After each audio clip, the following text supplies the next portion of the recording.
Morning friend, তোমরা সবাই কেমন আছো? আশা করি সবাই ভালো আছো। আমি স্বাগতা চলে এসেছি নতুন একটা ছোট্ট ভিডিও নিয়ে। তো কি বলবো, এখন রেডি হয়ে একটু বেরোচ্ছি, কাজ আছে। আর বোন রান্না করছে, তো আজকে বোন কিছু কাটাকাটি করতে পারছি না। বাড়িতে এসে তোমার সাথে ভিডিও শেয়ার করবার। এত গরমে কে কে ভালো আছে? আমার অলরেডি হালকা হালকা র্যাশ বেরিয়ে গেছে। স্নান করছি, মাথা গরম হয়ে যাচ্ছে, বেশি মানে চিৎকার টিৎকার করে ফেলছি। তো চলো তোমাদের সাথে একটা ছোট্ট ভিডিও শেয়ার করছি। আর প্রত্যেকদিন ঠিক করে ভিডিও করতে পারছি না, মনের পরিস্থিতি ঠিক ছিল না।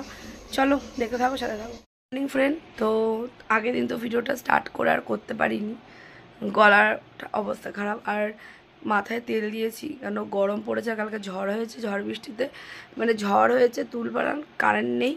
ওই আর এক জ্বালা, মানে ঝড় বৃষ্টি হলে আর এক জ্বালা হয়, কারেন্ট থাকে না। তো ওই দেখো আমার মা, দেখো আমার মা বসে আছে। তো চলো তোমাদেরকে দেখাচ্ছি। তো ভিডিওটা করতেই পারছি না, মানে একটু ব্যস্ততার জন্য ভিডিও আমি করতে পারছি না। তারপরে এই গরমে আমার একটু অবস্থাটাও অন্যরকম হচ্ছে। তো সারাদিন টুকটাক কী করবো দেখাবো তোমাদেরকে, চলো। আজকে আমাদের বাড়িতে হবে দেশি চিকেন হবে, এই জন্য এখানে বোন দেশি চিকেন বসিয়ে দিয়েছে, রান্না করছে। দেখো তো কার কার লোভ লাগছে বলো। দেখো আমার বোনের হাতে আছে চিকেন খাবো। এই দেখো রাধুনি কান ফুটিয়েছে। দেখো রাধুনিকে বললাম কোনো কি সহ্য, কান ফুটিয়েছে, দেখেছো রাধুনি কান ফুটিয়েছে। আর রাধুনি কান ফুটিয়েছে, দেখো চিকেন কমপ্লিট আমাদের দেশি মুরগির চিকেন। তো দেখো পুরো মনে হচ্ছে কি মাটন রান্না হয়েছে এরকম লাগছে। তো অনেকটা দিন পরে হলো, মানে অনেকটা বছর পরে হলো, অনেক বছর পরে হলো, মানে কি বলবো, সেই মানে 3-4 বছর আগে একবার হয়েছিল, আবার এই 3-4 বছর পরে হচ্ছে। হঠাৎ করেই বাবা নিয়ে এসছে। তো যাই হোক, চলো রান্নাটা কেমন লেগেছে। পুরো রান্নাটাই আমার বোন করেছে। তো ওই দেখো আমার বোন স্নান করছে বলে ওরা লাস্ট ফিনিশিংটা আমি দিলাম। চলো মাংসটা নামিয়ে নিই এখন।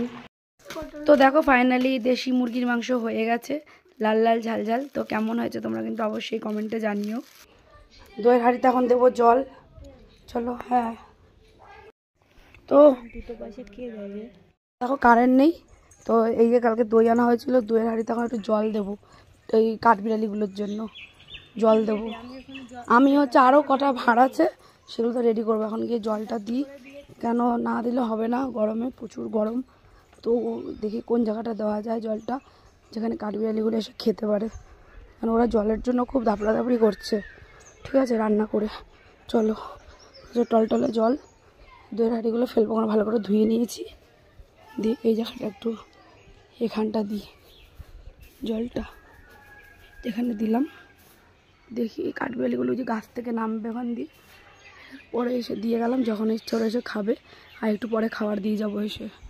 এত গরম, সকাল থেকে কারেন্ট নেই, তার মধ্যে বোন রান্না করে গেল। তো চিকেনটা করেছে বোন, দেশি মুরগির এত সুন্দর হয়েছে, কিন্তু গরমে খেতে পারবো না।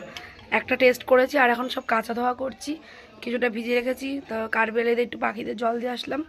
এখন এত গরমে আর ভিডিও এগোতে পারছি না বন্ধুরা, তো ভিডিওটা শেষ করে দিলাম। চলো, গরমে কে কে কষ্ট পাচ্ছ অবশ্যই কমেন্টে জানিও। চলো সবাই ভালো থেকো, সুস্থ থেকো, দেখা হচ্ছে পরের ভিডিও। ততক্ষণের জন্য সবাই টাটা।